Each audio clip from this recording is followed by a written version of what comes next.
ఉన్నాయో మనకు తెలియదు.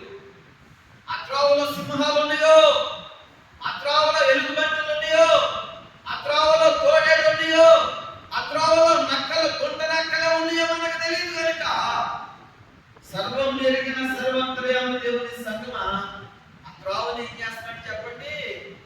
సరళం చేస్తున్నాడండి, సిద్ధపాటు చేస్తున్నాడండి.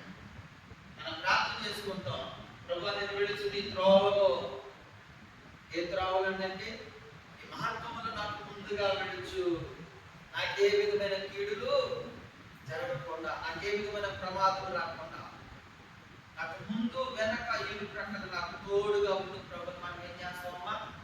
ప్రార్థన చేసుకుంటాం. మనం ప్రార్థన చేసుకుని మన ప్రయాణాన్ని ఏం చేస్తామంటే మనం కొనసాగిస్తాము. ఎందుకంటే మనకు ప్రార్థన సిద్ధపాటు, మనకి ప్రార్థన రక్షణ, మనకి ప్రార్థన కాపుదల అని ఎవరు అన్నారంటే 5వ కీర్తన 2-3 వచనాలలో దావీదు భక్తుడు అంటాడు.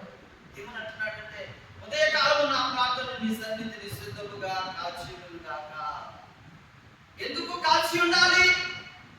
నీకే ప్రమాదం నీ మీదకి వస్తుందో నీకు తెలియదు. ఎందుకు కాచి ఉండాలి? ప్రమాదములు వస్తాయని తెలిసిన దేవుడు నిన్ను తప్పించున్నాడు. దేవుని సంగమా, గొర్రెలను నడిపించే దేవుడు ముందుండి నిన్ను నన్ను ఏం చేస్తున్నాడు? దేవుడు రక్షిస్తున్నాడండి, కాపాడుతున్నాడండి. కాపాడే దేవునికి మనలను మనం అప్పగించుకోవాలా, రక్షించే దేవునికి మనలను మనం అప్పగించుకోవాలా, పోషించే దేవునికి మనలను మనం అప్పగించుకోవాలా, మంచి నీడకు తోడుకెళ్ళే దేవునికి మనలను